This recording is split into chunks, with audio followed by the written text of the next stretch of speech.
Curva sua fronte e vamos orar. Nosso Deus, nós somos o teu povo e o Senhor é o nosso Deus. Nós somos o Israel espiritual e estamos aqui, Senhor, para adorá-lo em espírito e em verdade. Nós estamos aqui para te oferecer o nosso coração. Nós viemos aqui, Senhor, para te dar tudo aquilo que o Senhor nos deu, tudo aquilo que temos e somos. Receba a nossa adoração, Senhor. Toque o nosso coração com a tua palavra. Em nome de Jesus, amém. Nós estamos em uma série e no primeiro episódio nós conversamos um pouco sobre um grande Deus que acaba atraindo a nossa atenção. E o Senhor falou assim: você não pode adorar a Deus e a este Deus. Se eu sou o Senhor na sua vida, esse Deus não pode ser o Senhor da sua vida. E nós vimos na Bíblia que esse Deus é o dinheiro, mamon, riquezas, bens materiais. E vimos semana passada, no primeiro episódio, que as riquezas elas chamam muito a nossa atenção, para que nós nos tornemos dependentes dela. E todas as vezes que nós dependemos do dinheiro, nós perdemos a dependência de Deus. E o Senhor diz assim: eu quero que você confie em mim, porque eu sou o seu provedor. Se você não assistiu o primeiro episódio, você pode clicar, você que está aí assistindo agora em casa, está aqui. Você pode procurar aqui no canal, você procura o episódio 1, e você vai ter acesso ao episódio 1, tá bom? Fica gravado aí no canal. E você assiste o episódio 1, você vai entender melhor o episódio 2. Tudo bem? Se você não assistiu o primeiro episódio, assista. São 3 episódios. Eu mandei para várias pessoas que eu conheço, pessoas que são amigas. Mandei para várias pessoas o link, muitas pessoas viram. E muitas me deram feedback, dizendo que realmente o Senhor Deus falou ao coração delas. A palavra de Deus, ela nunca volta vazia, irmãos. Porque ela toca profundamente o nosso coração. Assim como tocou o meu coração, tocou o seu coração e vai tocar hoje de novo o nosso coração, porque nós vamos abrir a palavra de Deus agora. E o primeiro verso que eu quero ler está em Hebreus, capítulo 11. Hebreus, capítulo 11. E nós vamos ler o versículo 1. Ora, a fé é a certeza de coisas que se esperam, é a convicção de fatos que se não veem. Em outras palavras, a fé não é um salto no escuro. Alguns usaram essa expressão no passado, eu já ouvi. A fé é um salto no escuro. Esse texto aqui não diz isso. Esse texto diz que fé é a certeza de coisas que se esperam. É a convicção de fatos que não se veem. Fé não é um salto no escuro. A fé é andar na luz. O Senhor revela a sua vontade. Fé é conhecer essa vontade e acreditar que a vontade de Deus é soberana sobre a nossa vida. Ele revela para nós. E quando Ele revela para nós a sua vontade, os seus planos, por mais que eu não consiga ver o resultado deste plano, eu confio que esse plano é bom, que esse plano é correto, que esse plano vem de Deus. Eu confio, eu espero, eu não estou vendo ainda o resultado, mas é o Senhor quem me mostrou, então eu quero isso para a minha vida. Viver sem fé não tem graça. É uma vida sem sabor, é uma vida sem ânimo, é uma vida sem esperança, porque você não espera nada. Se você vive sem fé, eu lamento muito, você vive muito mal. Quer viver bem? Quer viver em paz?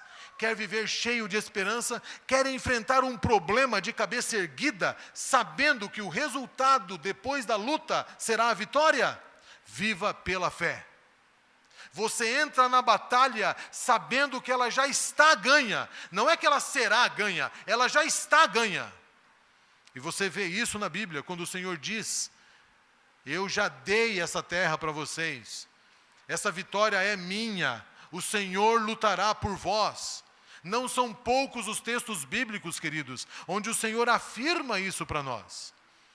Então o Senhor está nos fazendo um convite para crermos na sua palavra e desejarmos viver pela fé. E eu pergunto, você deseja viver pela fé? Eu disse no episódio 1 que hoje eu trataria de 2 assuntos. Primeiro, quais são os passos da fé? E segundo, quais são as ofertas que Deus rejeita? Você se lembra disso? Então hoje nós vamos tratar disso. E eu quero começar com os passos da fé. Há 3 passos da fé que precisam ser executados, que precisam ser caminhados. E o primeiro passo, ele vem em primeiro lugar. Você não consegue dar o segundo passo como se fosse o primeiro. E nem o terceiro passo como se fosse o primeiro. E eu percebo que alguns querem viver pela fé, mas querem começar pelo terceiro passo. E não dá certo, eles não conseguem chegar no terceiro passo. Por mais que você tente dar um passo grande, né? Dizer assim, o terceiro passo eu chegaria lá, então eu vou dar um passo grande para chegar lá. Esse passo desajeitado é o primeiro ainda. Não é o terceiro. É impossível dar o terceiro passo sem dar o primeiro e o segundo. Qual é o primeiro passo da fé? Primeiro, é saber o que Deus deseja. Esse é o primeiro passo. Conhecer a vontade de Deus. Conhecer o plano de Deus. Este é o primeiro passo. O que é que Deus deseja para a sua vida? Se você não sabe qual é o desejo para você, é impossível você ter fé na direção de Deus. Você precisa saber o que Ele deseja para a sua vida. E isto implica em comunhão, em perguntar para Ele: Senhor, o que o Senhor quer para mim? Isto é viver pela fé. Eu preciso querer saber, depender de Deus. Eu preciso querer saber. Senhor, qual é o seu plano para mim? Eu estou vendo aqui alguns solteiros. Senhor, qual é o seu plano para o meu casamento?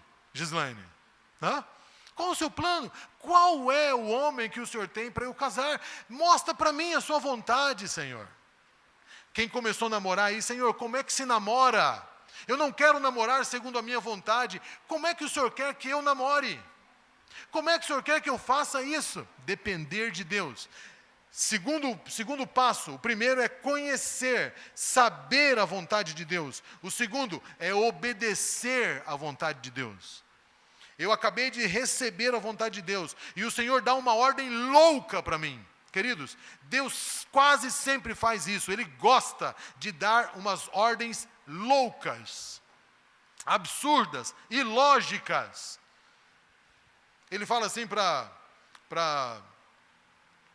Naamã: mergulhe 7 vezes no Rio Jordão. Um rio cheio de lama, barrento, sujo. 7 vezes, não 6, não 10, 7 vezes. Naamã mergulhou a primeira vez e queria ir embora. Por que ele queria ir embora? Porque ele não viu o progresso. Sabe o que ele pensava, talvez? Que no primeiro mergulho ia ficar um pouquinho melhor, que no segundo melhorou um pouquinho mais, no terceiro, opa, está quase bom, no 7º ia estar resolvido. Mas Deus não se manifestou no primeiro, nada, ele não viu nada. Ele tinha que confiar em Deus, que no 7º ia dar certo, e até o 6º estava tudo igual. Mas no 7º, Deus transformou a pele de Naamã. Nós temos que obedecer a ordem de Deus do jeito que Ele fala. Do jeito que Ele fala, especificamente, sem mudar o plano. O Senhor Jesus disse para Josué, 7 dias, dando voltas em Jericó. Ninguém ganha guerra assim. 7 dias. E no 7º dia, 7 voltas. Tocar trombeta. Gritar. É assim que se ganha guerra. Deus chegou para Gideão e falou assim: é muito. Leva esses soldados para o riacho. Aqueles que beberem água só pegando na mão assim, são estes. Ficaram só 300. Como é que você vence uma batalha com 300 soldados? Mas Deus falou assim: não são vocês que vão ganhar a guerra. Essa guerra é minha. O meu plano será executado. Eu só preciso que você faça a minha vontade do meu jeito. Porque se você não fizer do meu jeito, eu não vou poder fazer o que eu tenho para executar. O primeiro passo de fé, queridos, é saber a vontade de Deus. E o segundo é obedecer à vontade de Deus em detalhes. Em detalhes. E o terceiro passo da fé é confiar que Deus fará da sua maneira, no seu tempo, a sua vontade, aquilo que nós não conseguimos fazer. Confiar. E no sétimo mergulho, Deus transformou a pele de Naamã. No sétimo dia, na sétima volta, depois de tocar a trombeta e gritar, as muralhas caíram.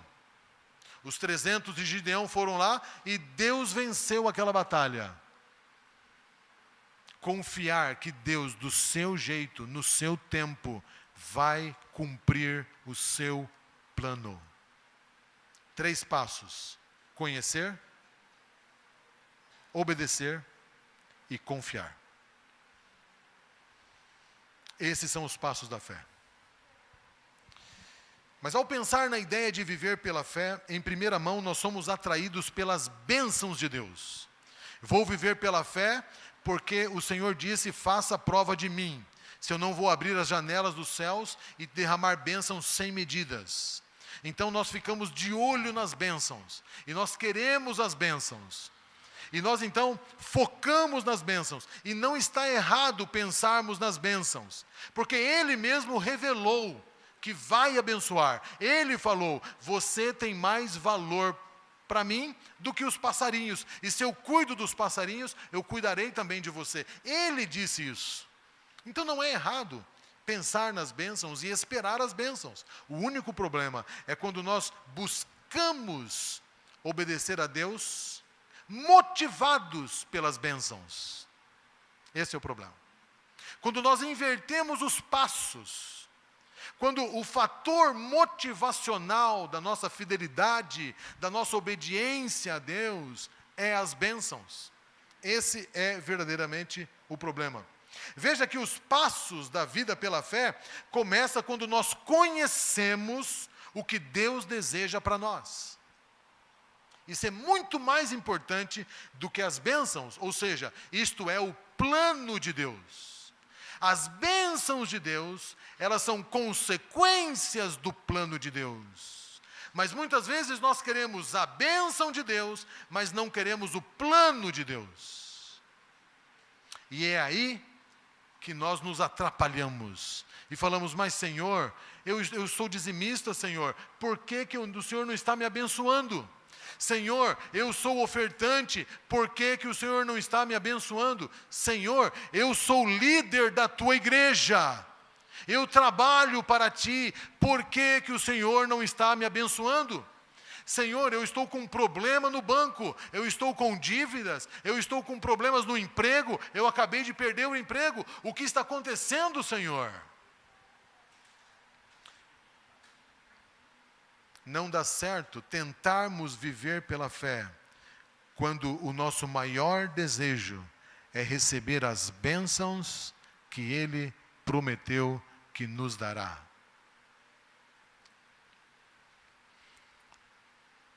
Os planos de Deus são mais importantes do que as bênçãos de Deus. Sabe por quê? Porque as bênçãos de Deus estão inseridas dentro do plano de Deus, e não o contrário. A nossa busca não é pelas bênçãos, a nossa busca é pelo plano. E quando o plano de Deus é vivido, as bênçãos de Deus acontecem. Nós não podemos ter dúvidas a respeito do plano de Deus. Porque o que está acontecendo conosco é o melhor que Deus pode permitir. Não tenha dúvida. E eu vou dar um exemplo para vocês. Paulo e Silas estavam pregando a palavra de Deus. E eles encontraram uma mulher que estava endemoniada.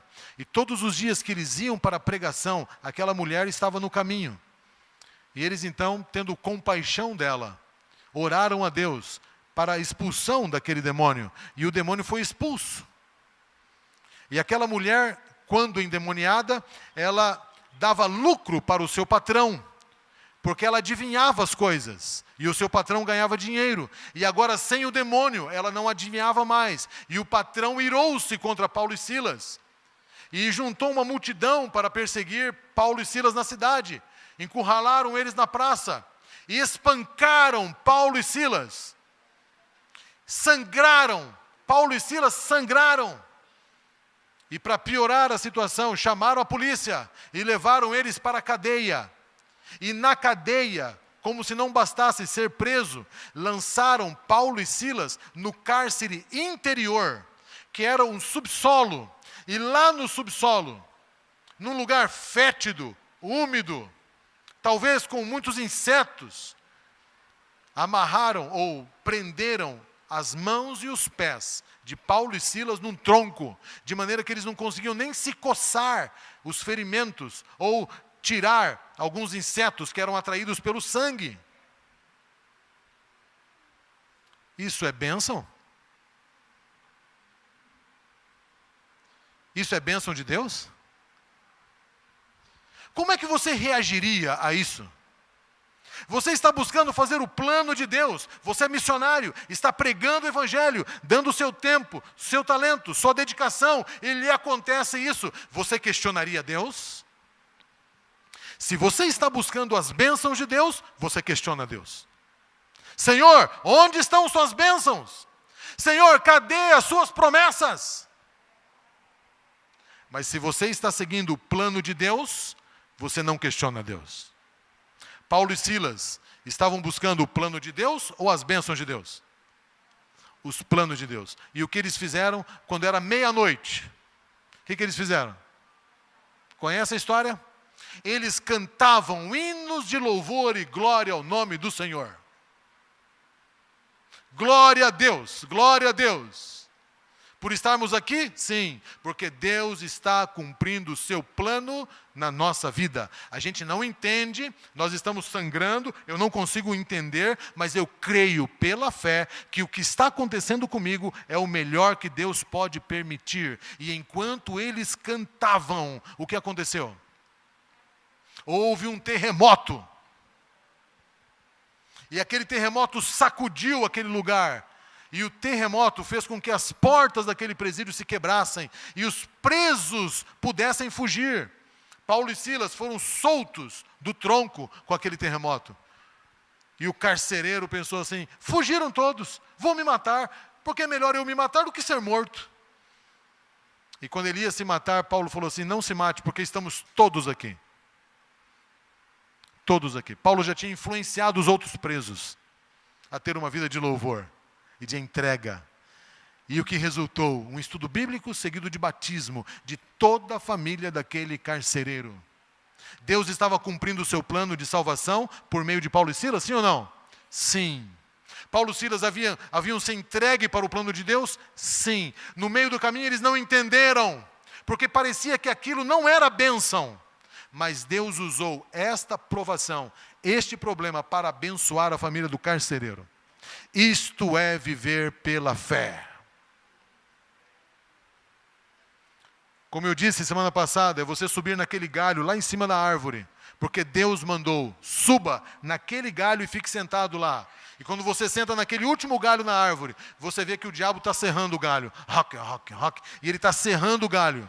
Fé é continuar sentado no galho, sabendo que o diabo vai terminar de cortar aquele galho.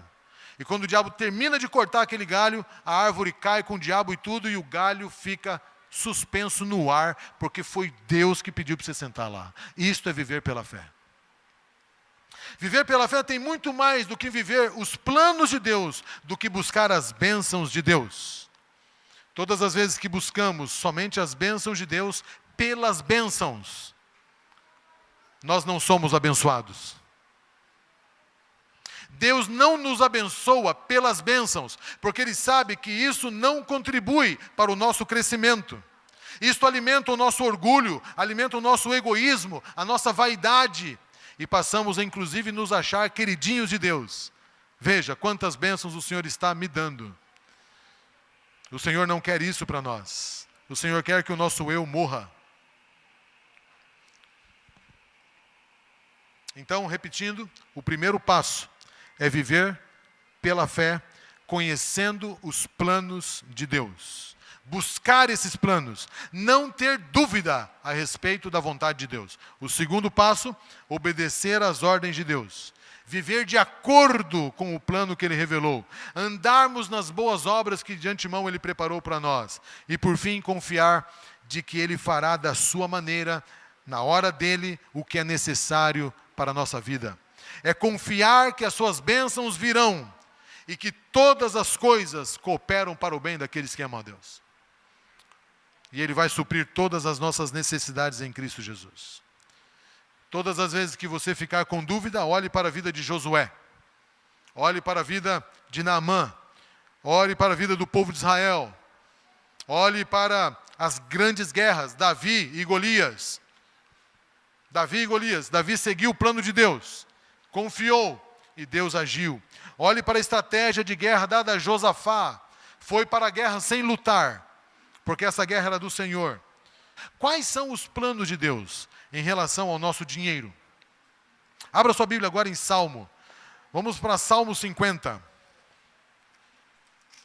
No Salmo 50 eu quero ler com vocês os versos 10 e 11.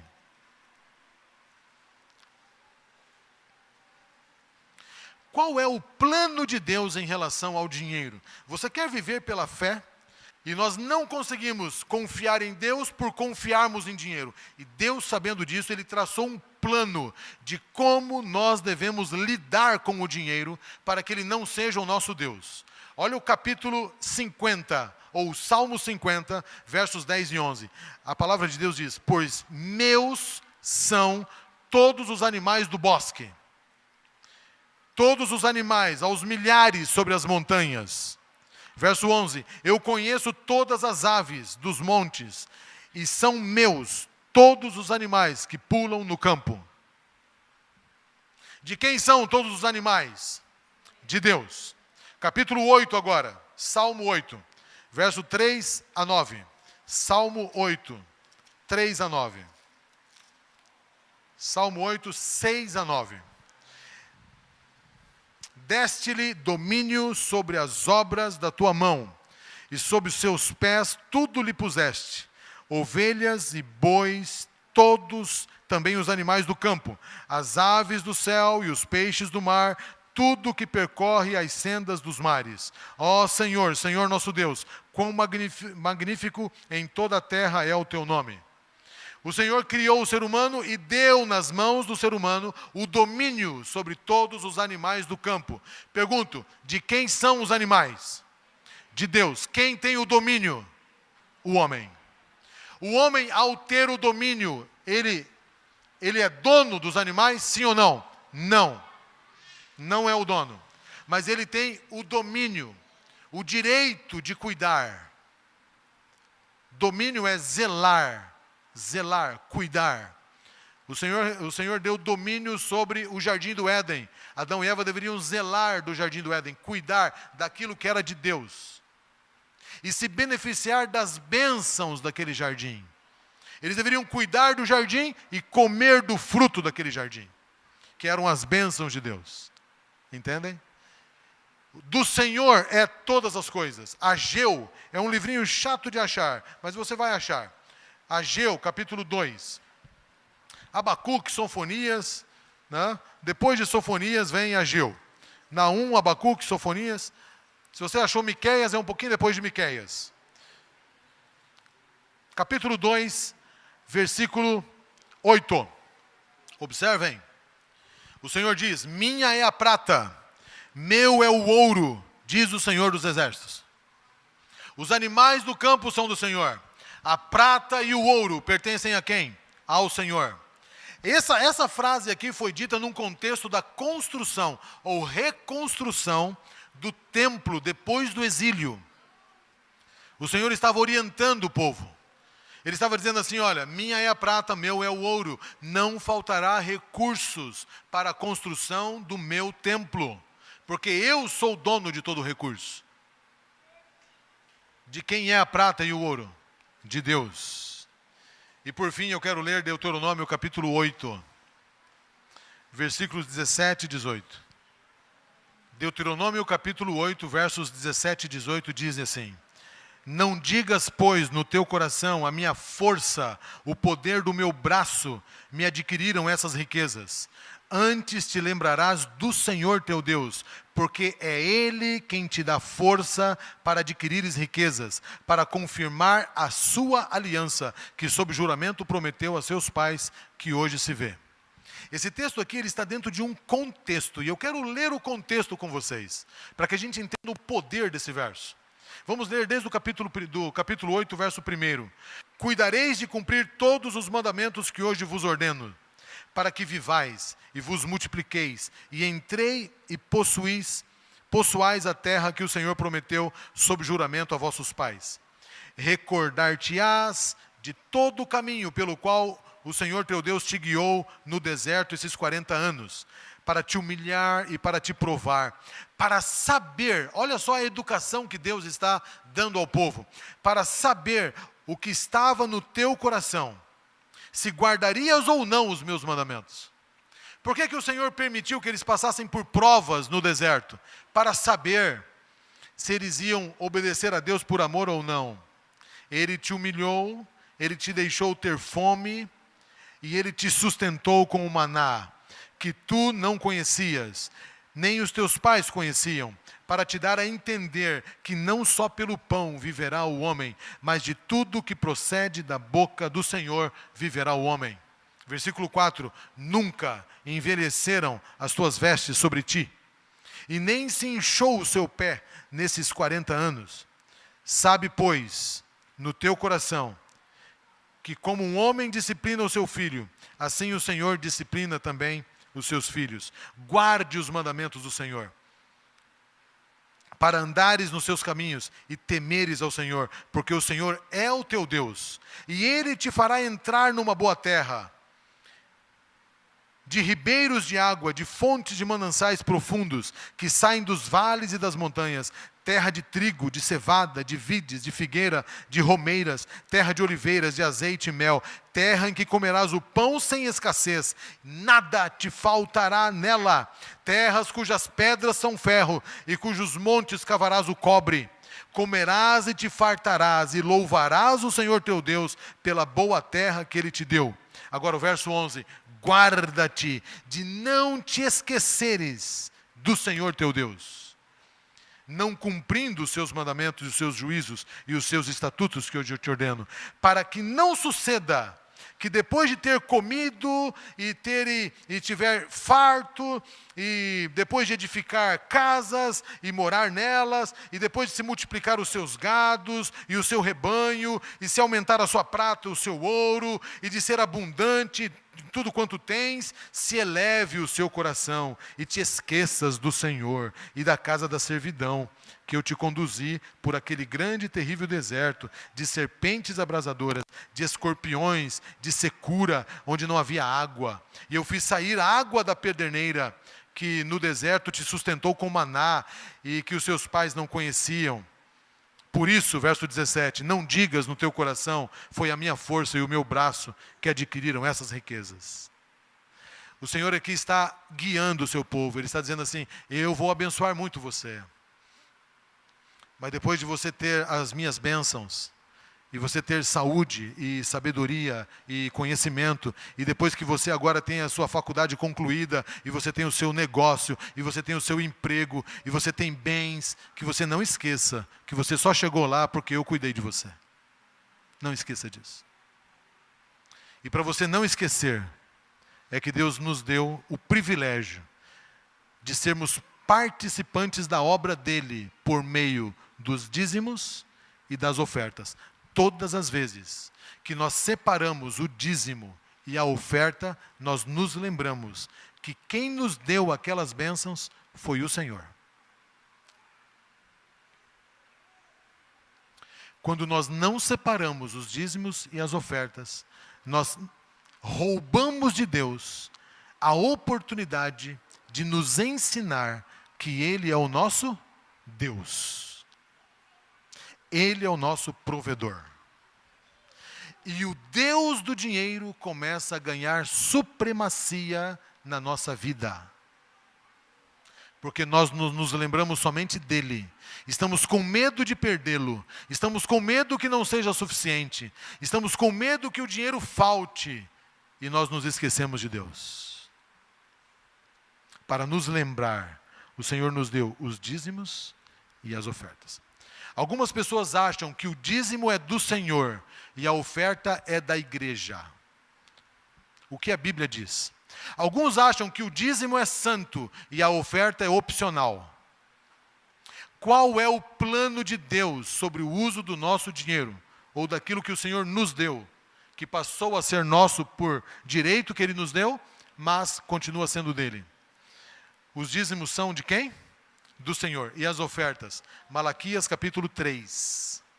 Malaquias capítulo 3. É o último livro do Antigo Testamento. Versículo 6 em diante. 6 até o 9. Porque eu, o Senhor, não mudo. Por isso, vós, os filhos de Jacó, não são consumidos. Desde os dias de vossos pais, vos desviastes dos meus estatutos, e não os guardastes. Então tornai-vos para mim, e eu me tornarei para vós outros, diz o Senhor dos Exércitos. Nesse período aqui, a igreja tinha se afastado dos planos de Deus a respeito do uso do dinheiro. E eles deixaram de dizimar e deixaram de ofertar. E o Senhor está dizendo assim: eu não mudo. Assim como eu fui no passado, pedindo para vocês separar os dízimos e as ofertas, continua em pé este plano. Porque eu quero que vocês dependam de mim. Mas vocês se afastaram dos meus planos. Tornai-vos para mim, diz o Senhor, e eu tornarei para vós outros. E aí vocês me perguntam: mas em que devemos nós nos tornar a Deus? Verso 8, roubará o homem a Deus? Todavia, vós me roubais, e dizeis: em que te roubamos? E o Senhor responde: nos dízimos e nas ofertas. E o verso 9, com maldição sois amaldiçoados, porque a mim me roubais, vós a nação toda. Quando eu não devolvo o dízimo, eu estou roubando de Deus a oportunidade de cumprir o seu plano na minha vida. Quando eu não devolvo a oferta, eu estou roubando de Deus a oportunidade dele cumprir o plano dele na minha vida. E de me abençoar. E de me tornar seu filho. E de prover todas as minhas necessidades. Os dízimos são do Senhor. E as ofertas são do Senhor. Mas qual é a diferença do dízimo e da oferta? Nessa parte final, então, eu quero mostrar para vocês o tipo de oferta que Deus rejeita. Qual é a diferença entre dízimos e ofertas? Biblicamente. Abra sua Bíblia em Levíticos, capítulo 27. Levíticos 27 fala sobre dízimo. E eu vou ler os versos 30 e 33. 30, 32 e 33. Levíticos, capítulo 27. Versos 30, 32 e 33. Sublinha esse verso aí. Pegue uma caneta, marque esse verso. Também todas as dízimas da terra, tanto dos cereais do campo como dos frutos das árvores, são do Senhor. Santas são ao Senhor. Verso 32. No tocante às dízimas do gado e do rebanho, de tudo que passar debaixo do bordão ou da vara do pastor, o dízimo será santo ao Senhor. Entenderam isso? Vou explicar. O fazendeiro, ele pegou o seu gado, colocou todo no curral, e agora ele vem para a porta, ele coloca uma vara aqui, um bordão. E ele deixa o gado passar embaixo dessa vara. E ele diz assim, olha, tudo que passar debaixo da vara, o dízimo, e o que significa o dízimo? O décimo, a 10ª parte será do Senhor. Então ele conta 1, 2, 3, 4, 5, 6, 7, 8, 9, 10. Esse aqui é do Senhor. Só que esse 10º aqui, ele percebeu que é um gado manco. E além de manco, é cego. E ele está bem raquítico também. É um gado doente. Pergunto, ele separa este gado para o Senhor ou não? A palavra de Deus diz no verso 33. Não se investigará se é bom ou se é mau, nem o trocará. Mas se de algum modo o trocar, um e outro serão santos, não serão resgatados. Eu não quero dar esse para o Senhor. O Senhor falou, mas é esse que é meu. Se você quer trocar, troca para o outro, mas ele continua sendo meu. Vem o outro e vem esse também. Então não é trocar, é acrescentar. Por que é do Senhor? Porque o Senhor pediu a 10ª parte, é do Senhor. Ponto final. Mas é manco, é do Senhor. Mas é feio, é do Senhor, não é seu, é do Senhor. Entendeu isso? Assim se separa o dízimo. Ele é santo ao Senhor e não se fala mais nisso. Não se fala mais nisso. É do Senhor. Para que o Senhor use do seu jeito. Ele vai usar o dízimo do Senhor. E as ofertas, como são? Vamos agora para Levíticos mesmo, capítulo 22. Volte um pouquinho. Nós vamos ler o verso 17. 22, 17 em diante, até o 22. Disse o Senhor a Moisés: fala a Arão e aos seus filhos e a todos os filhos de Israel, e dize-lhes: qualquer que da casa de Israel ou dos estrangeiros de Israel apresentar a sua oferta, quer em cumprimento de seus votos ou como oferta voluntária. Qual é a diferença de uma oferta de voto e oferta voluntária? Eu vou tratar desse assunto no 3º episódio. Vamos conversar sobre isso. Quando é que você faz um voto, um pacto? Muda-se pacto? Você pode cancelar um pacto? Se não pode cancelar, como é que faz? Certo? Para onde vai o pacto? Pacto e oferta é a mesma coisa? O 3º episódio nós vamos tratar disso. Agora, olha o que o Senhor diz. Se você separou a oferta voluntária que apresentar ao Senhor em holocausto, verso 19, para que seja aceitável, e aqui o Senhor diz qual é a oferta aceitável. Para que seja aceitável, oferecerá macho, sem defeito, ou do gado, ou do rebanho, das ovelhas e das cabras. Porém, todo que tiver defeito, este não oferecerás. Mas, Senhor, eu separei então tudo aqui. Então, a oferta a gente não separa assim. 1, 2, 3, não é assim. A oferta a gente coloca todo o gado ali enfileirado, e agora eu vou ver qual é o mais gordinho, qual é o mais bonito, qual é o mais perfeito. Eu vou examinar um por um, e eu vou separar os mais perfeitos para Deus. Isto é oferta. Por que o dízimo pode ser doente e a oferta não pode ser doente, tem que ser perfeito? Por quê? Porque o dízimo representa algo e a oferta representa outra coisa. O propósito do dízimo é um e o propósito da oferta é outro. Mas eu vou terminar de ler. Para que seja aceitável, oferecerá macho sem defeito, gado, rebanho. Porém, todo que tiver defeito não oferecerá. Não será aceito. Verso 21, quando alguém oferecer sacrifício pacífico ao Senhor, quer em cumprimento de voto ou de oferta voluntária, do gado, do rebanho, do animal, deve ser sem defeito. Para ser aceitável, nele não haverá defeito nenhum. O cego, o aleijado, o mutilado, o seroso, o sarnoso, o cheio de espingens, não oferecereis ao Senhor. E dele não poreis oferta queimada ao Senhor sobre o altar. Porque o Senhor não aceita. Então é melhor não oferecer. Só que aí surge uma questão. Hoje nós não temos gado. Hoje nós temos recurso financeiro, é dinheiro.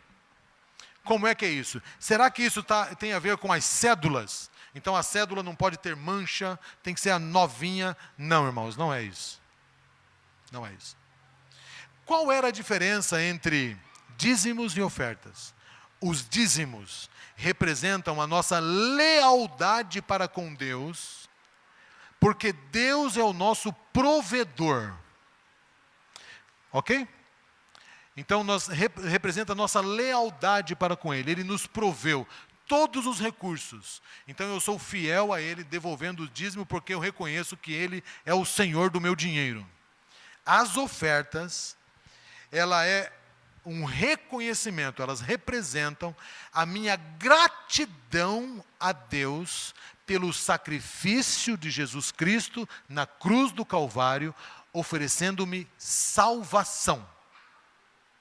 Então, o dízimo tem a ver com as bênçãos materiais aqui nesta terra. Ele é o meu provedor de todas as minhas necessidades aqui na terra. Ele me dá água, me dá luz, me dá saúde, me dá trabalho, me dá roupa, Ele me dá proteção, Ele me dá os filhos, Ele me dá casa. Então, eu sou grato a Ele porque Ele é o meu provedor. A oferta tem a ver com a minha gratidão a Deus pela salvação eterna que Ele me dá. Você é mais grato a Deus pelos bens materiais ou pelos bens espirituais? Você é mais grato a Deus pelas coisas que Ele te dá ou pela salvação eterna? Por que que a oferta, o animal, não podia ter defeito? Porque ele representava Jesus Cristo, morto na cruz do Calvário, para a remissão dos nossos pecados. É por isso. Não podia ter defeito. Então, se era oferecido com defeito, o fogo de Deus não consumia o altar. Era assim. Então, essa era a oferta não aceitável. Então, ele colocava a oferta não aceitável ali, o fogo não consumia. E o povo começava a chorar. Ah, porque Deus não quer aceitar a minha oferta. E aí Deus se manifestava. Eu não estou aceitando a oferta por causa disso aqui. E tem um texto ali em Malaquias que fala exatamente sobre isso. Vamos ler Malaquias, nessa parte final. Vamos voltar a Malaquias. Agora o capítulo 1, tá? Olha só o que o Senhor está dizendo em Malaquias sobre a oferta inaceitável. A oferta que Ele recusa. Nesse período aqui que Malaquias foi profeta, foi um período assim de muita apostasia. Muita apostasia. E não somente a apostasia do povo, viu? Especialmente a apostasia dos sacerdotes. Porque os sacerdotes, eles aceitavam o que o povo trazia. Falei assim, ó, não está caindo fogo aqui no altar, mas pode deixar aqui a oferta que Deus vai aceitar, viu? Deus vai aceitar. Pode ficar tranquilo. E eles recolhiam as ofertas inaceitáveis. E eles usufruíam dessas ofertas. E o Senhor agora repreende primeiro os sacerdotes e subsequentemente o povo. E eu quero ler no verso 6. O filho honra o pai, diz o Senhor. O servo honra o seu senhor. Se eu sou o pai de vocês, onde é que está a minha honra? E se eu sou o Senhor de vocês, onde está o respeito de vocês para comigo? Diz o Senhor dos Exércitos. E vós outros, ó sacerdotes, vocês estão desprezando o meu nome. Queridos, essa expressão, meu nome, repete 9 vezes aqui nesse contexto aqui. O Senhor fala, vocês não estão nem aí para o meu nome. Vocês estão me desprezando. Vós dizeis, em que desprezamos o Senhor? Em que desprezamos nós o teu nome? Verso 7. Vocês estão oferecendo sobre o meu altar pão imundo. E ainda perguntam, em que havemos profanado? Nisto que pensais, a mesa do Senhor é desprezível. Quando vocês trazem um animal cego para sacrificar, não é isso mal? E quando vocês trazem o animal coxo, o animal enfermo, não é isso mal? O Senhor dizendo, ora, quando vocês se apresentam ao governador, acaso ele terá agrado de ti? E será a ti favorável se você levar esses animais coxos para ele? Diz o Senhor dos Exércitos. Agora, pois, suplicai o favor de Deus, que nos conceda a sua graça, mas com tais ofertas nas vossas mãos, aceitará ele a vossa pessoa? Diz o Senhor dos Exércitos. Tomara houvesse entre vós quem feche as portas, para que vocês não venham aqui na minha presença em vão, ao fogo do meu altar. Eu não tenho prazer em vós, diz o Senhor dos Exércitos, nem aceitarei das vossas mãos a vossa oferta. Mas desde o nascer do sol até o poente é grande entre as nações o meu nome. E em todo lugar lhe é queimado incenso e trazidas ofertas puras, porque o meu nome é grande entre as nações, diz o Senhor dos Exércitos. Mas vocês estão profanando o meu nome. Quando vocês dizem, a mesa do Senhor é imunda, e o que nela se oferece, isto é a sua comida, é desprezível. E dizeis ainda, que canseira, e me desprezais, diz o Senhor dos Exércitos. Vós ofereceis o dilacerado, o coxo, o enfermo, e assim fazeis a oferta. Aceitarei isso eu das vossas mãos? Diz o Senhor, pois maldito seja o enganador, que tendo um animal sadio no seu rebanho, promete e oferece ao Senhor um animal defeituoso. Porque eu sou o grande rei, diz o Senhor dos Exércitos. O meu nome é terrível entre as nações. Irmãos, quando eu li mais detidamente esse texto aqui, eu confesso a vocês que eu me emocionei bastante. Especialmente em alguns momentos, quando o Senhor diz assim, Ele comparou, né, as nossas ofertas com aquilo que a gente oferece aos governadores. Ele fala assim, se você vai diante de uma autoridade, um governador, você não vai oferecer esse animal. E se você oferecer, ele não vai aceitar. Por que você acha que eu tenho que aceitar? Me chamou a atenção também quando ele diz assim, seria melhor alguém fechar a porta da igreja para que o povo não tivesse acesso e viesse aqui em vão me adorar. Quando ele diz assim, seria melhor fechar as portas da igreja do que continuar trazendo essas ofertas, ele está dizendo assim, se você traz essas ofertas que eu não aceito, pensando que eu aceito, eu quero dizer para você que eu não aceito. Queridos, nós da liderança da igreja nunca vamos questionar suas ofertas, porque você é livre para tomar a sua decisão. A tesoureira da igreja, aqui nós temos, as duas igrejas são tesoureiras. Então a tesoureira da igreja, ela nunca vai questionar, dizendo assim, estou devolvendo a sua oferta porque essa aqui não é aceitável. Ela não tem como medir o seu coração. Não tem como medir. Mas Deus sabe. Mesmo o seu recurso sendo trazido para o caixa da igreja, para a pregação do evangelho, o Senhor está dizendo na sua palavra que não aceita a nossa oferta.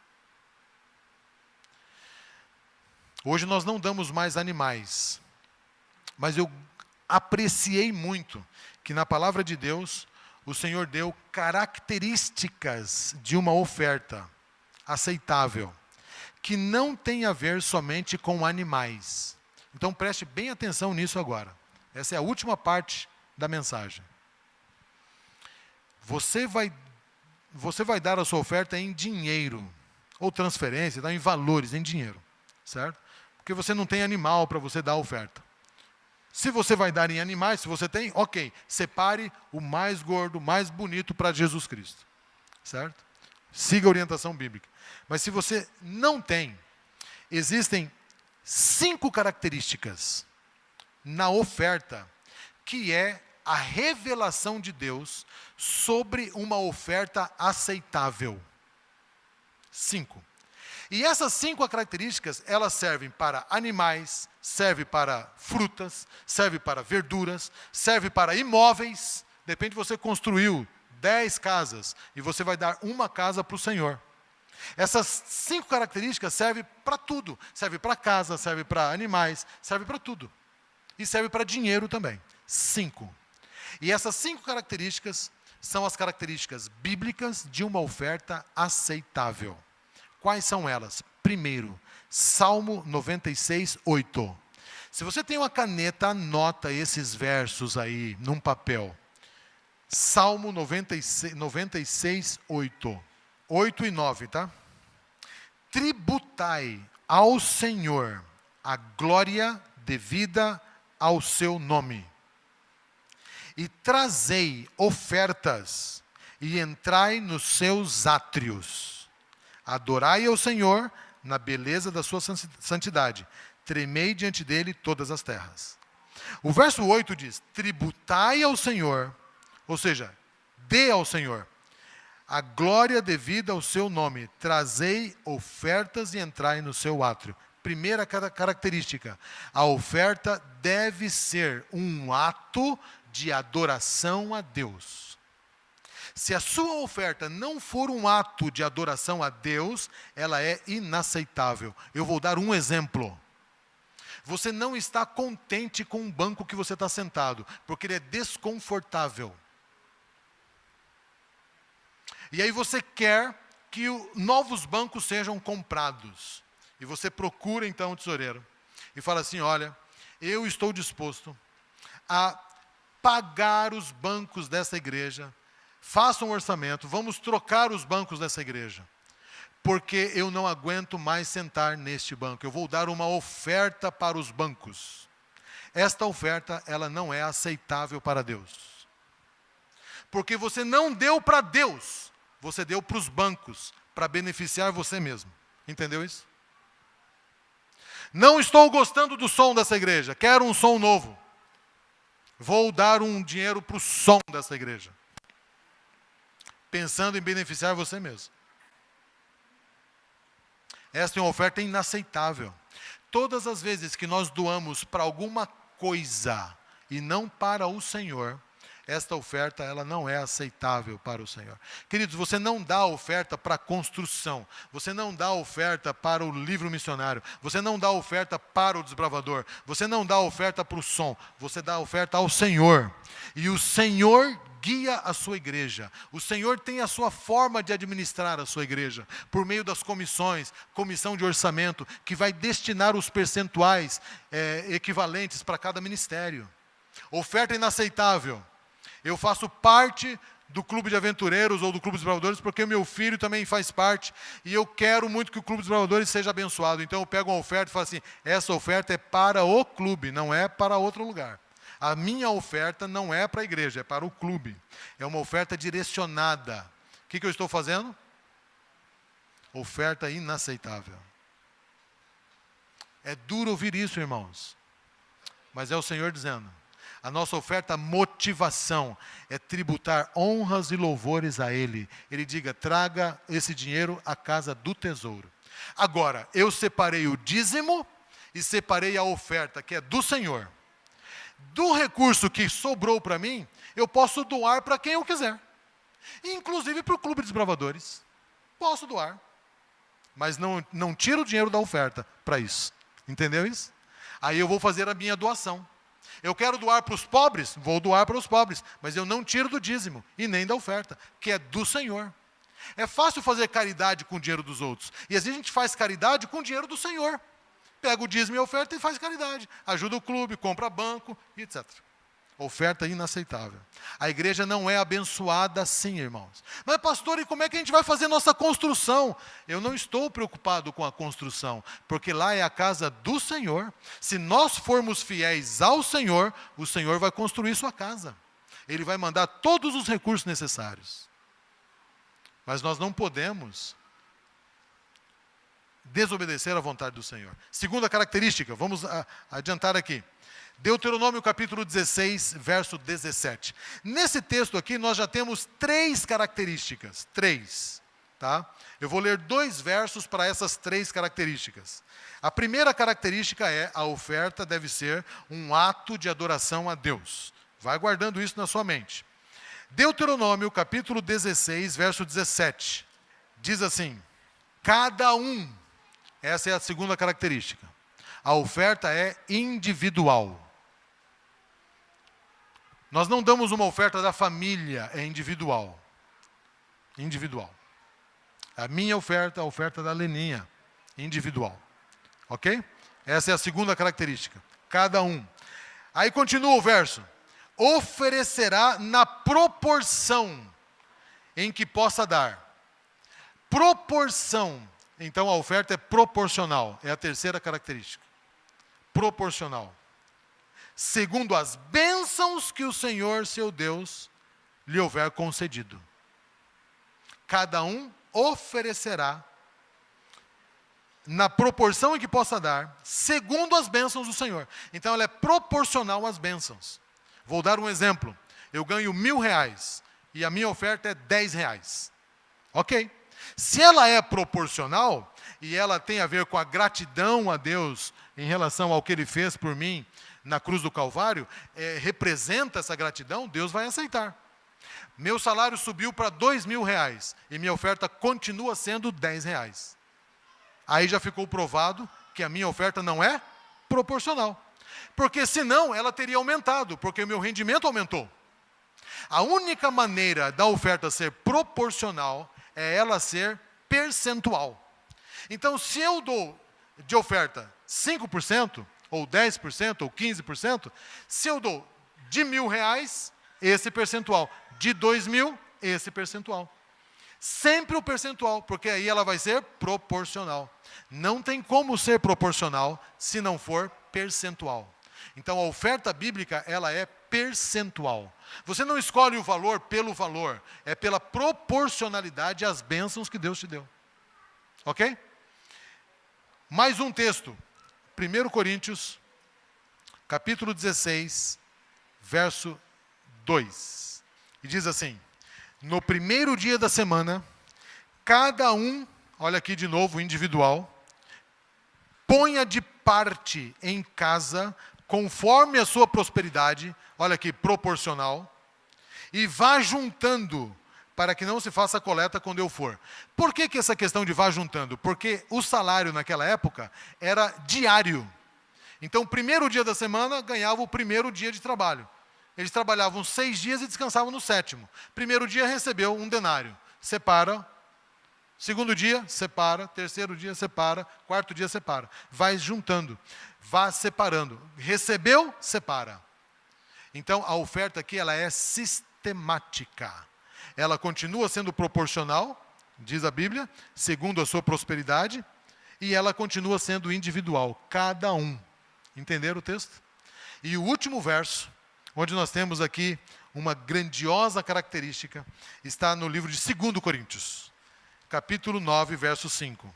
Porque julguei conveniente recomendar aos irmãos que me precedessem entre vós e preparassem de antemão, aqui é planejamento sistemático, tem que ser planejada, a vossa dádiva já anunciada, para que esteja pronta como expressão de alegria, de generosidade e não de avareza.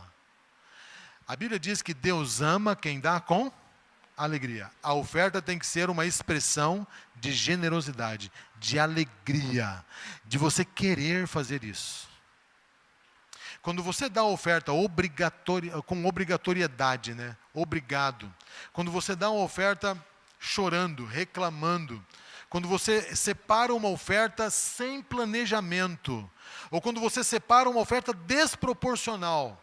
Vou dar um exemplo de desproporcionalidade. O seu dízimo deu R$192. E você pega R$200, 2 notas de 100, e você não tem troco ali.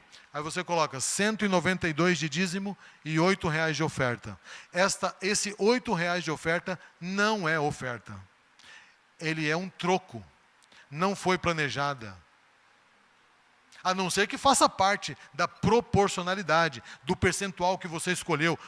Coincidiu certinho, tudo bem, não estou te julgando. Mas se você só complementa, não tem troco, então tá, R$8 aqui é de oferta então. Esta oferta, ela não é uma oferta aceitável. Entende? Deus quer que você planeje a oferta. Planeje. Senta com a sua família e planeja. Quantos por cento nós vamos dar de oferta todo mês? Ela tem que ser regular, planejada. Outra coisa, a oferta, ela é retirada e entregue na igreja de uma bênção já recebida. Não é de uma bênção que você vai receber. A teologia da prosperidade diz assim: traga a bênção, traga a oferta aqui para você receber a bênção de Deus. Não é assim. Você traz a oferta de algo que você já recebeu. O Senhor não pede para você ofertar e dizimar de algo que Ele ainda vai te dar. Ele pede para você tirar daquilo que Ele já te deu. Então é uma expressão de gratidão por aquilo que você já recebeu, para não corrermos o risco de querermos comprar as bênçãos de Deus com as nossas ofertas e com nossos dízimos. Queridos, na semana do dia 23, daqui 2 semanas, nós vamos estudar sobre o pacto, sobre a oferta, o pacto. Será que Deus nos pede um pacto? Todos têm que fazer pacto? Não. O que é um pacto? Como é que o pacto se difere da oferta? Pode-se cancelar um pacto? Nós vamos estudar na Bíblia, semana que vem, esse assunto. Mas hoje, nós precisamos redefinir as nossas ofertas. Você não pode, depois desse breve estudo, e se você quer se aprofundar nesse assunto, eu posso te indicar leituras de material. Posso te passar outros textos. O nosso tempo não permite aqui entrar nos pormenores de muitos detalhes que talvez você tenha dúvidas. Mas nós não podemos continuar trazendo ofertas inaceitáveis, achando que Deus vai aceitar. Porque Ele já disse que não aceita. Ele quer uma oferta proporcional às bênçãos. Ele quer uma oferta de coração. Ele quer uma oferta regular. Você foi abençoado? Separe a oferta. Foi abençoado? Separe de oferta de novo. Ganhou uma bênção extra? De novo. Aumentou o seu capital? De novo. Todas as vezes. Porque todas as vezes Ele pede para você reconhecer essa bênção que vem dEle. Certo? Mais uma questão sobre oferta, queridos. A oferta ela precisa ser dada com alegria, de maneira individual, de maneira sistemática e como um ato de adoração a Deus. E quando você entrega a sua oferta, o Senhor vai encher o seu coração de alegria, por você estar reconhecendo que Jesus Cristo morreu na cruz do Calvário por você. O percentual que você vai escolher depende da gratidão que você tem a Deus no seu coração pelo sacrifício dele na cruz do Calvário. E eu quero convidar você a buscar em Deus uma experiência de se desligar das coisas materiais e se conectar às coisas espirituais. E você vai perceber que a sua oferta vai ter muito mais valor do que o próprio dízimo que você entrega. Porque o dízimo representa os bens materiais e a oferta representa a vida eterna. E a vida eterna é muito mais preciosa do que os bens materiais. Eu queria que você pensasse no sacrifício de Cristo. Quanto custou? Quanto custou? Quanto custou o sacrifício de Cristo por você? Pense no sacrifício de Jesus. O que vale o sacrifício? A vida eterna, o que vale? Qual é o valor da vida eterna? O que você daria neste mundo em troca da vida eterna? O que você daria? Não, Senhor, se o Senhor me der aí milhões e milhões, eu abro mão da vida eterna. Quanto seria? Quanto seria o preço para você abrir mão da vida eterna? Você tem um preço? Tem um preço? Você toparia usufruir de milhões e milhões aqui nessa terra, mas depois de 80, 90 anos morrer para sempre? Sem nunca mais viver? É isso que você quer? Você trocaria? Quanto vale? O quarteto vai cantar uma música que fala sobre o sacrifício de Jesus. Enquanto elas cantam, eu queria que você pensasse quanto vale a vida eterna para você. É esse valor que representa a oferta que você traz. E aí você vai sair daqui pensando: Senhor, a oferta que eu estou trazendo para Ti representa ou não representa essa gratidão que eu tenho no meu coração pelo sacrifício do Senhor na cruz do Calvário?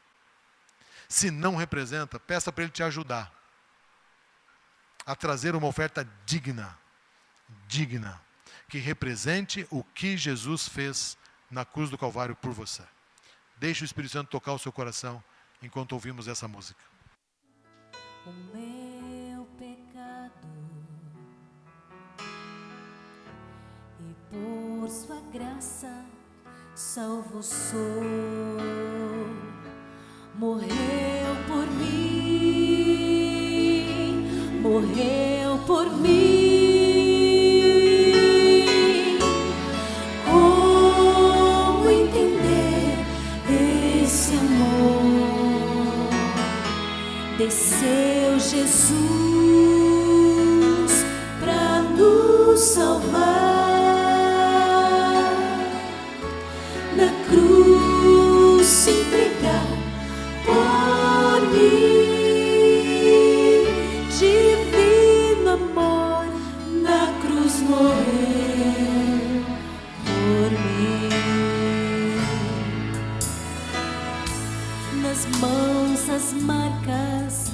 da sua graça,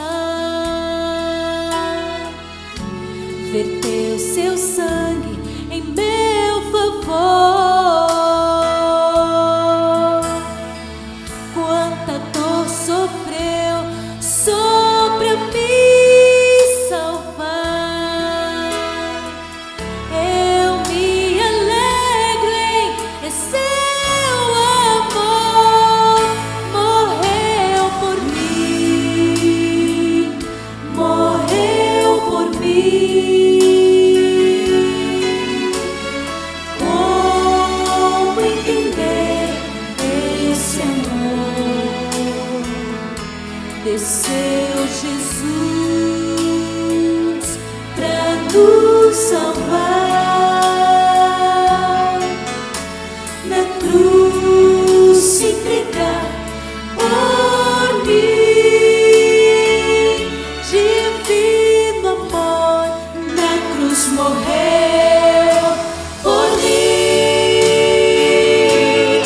Ele sofreu desprezado, foi humilhado, olha amar, salvo sou por seu sangue, livre sou, sua graça me alcançou.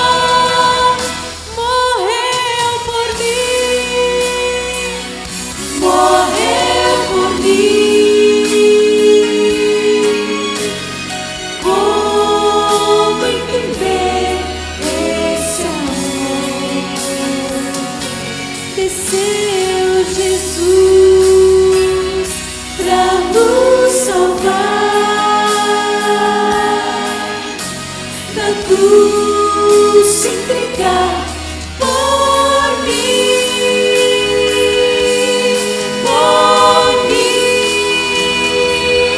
divino amor, na cruz morreu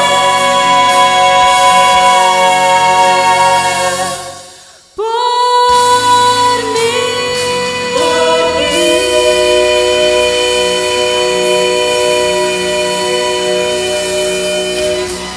Amém. Jesus Cristo já morreu por nós, Ele já pagou. E agora Ele espera uma resposta nossa. Que Deus nos ajude a entregarmos a Ele uma oferta aceitável. Que seja individual, que seja uma oferta sistemática, que seja sistemática quer dizer planejada, constante, que seja proporcional às bênçãos que o Senhor nos deu, que seja uma oferta como um ato de adoração, dada com alegria. Vamos orar por isso? Vamos clamar a Deus que Ele nos ajude a vivermos assim, na presença dEle. E confiando que este plano que Ele oferece para nós, de dizimarmos e ofertarmos, Ele vai suprir todas as nossas necessidades. Ele fala, não tenha medo, pode trazer, porque você está entregando para quem é que te dá. E eu vou te dar cada vez mais, à medida que eu percebo que você entende o meu plano. Maravilhoso Pai. Nós queremos não apenas entender o teu plano, e hoje a tua palavra, ao ser aberta, nos explicou isso, mas nós queremos viver segundo o teu plano.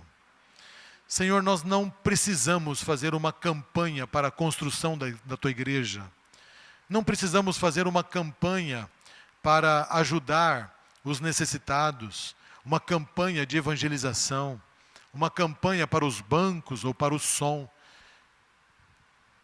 Os recursos da igreja serão cada vez mais fartos, serão cada vez maiores, à medida em que nós entendemos os teus planos para a nossa vida. Nós queremos viver os teus planos, ó Pai. Dá-nos confiança e fé, Senhor.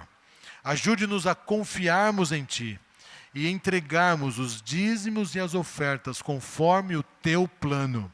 E confiar que o Senhor não nos deixará faltar nada. Corrija, Senhor, o nosso coração egoísta, avarento, orgulhoso, presunçoso, com falta de fé. Talvez eu esteja falando para alguém que está endividado, Senhor, e que acha que só depois de vencer as dívidas é que pode ser fiel.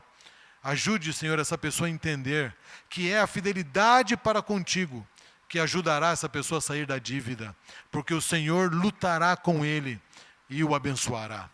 Ó Deus, continue a derramar as suas bênçãos sobre nós, em nome de Jesus. Amém, Senhor.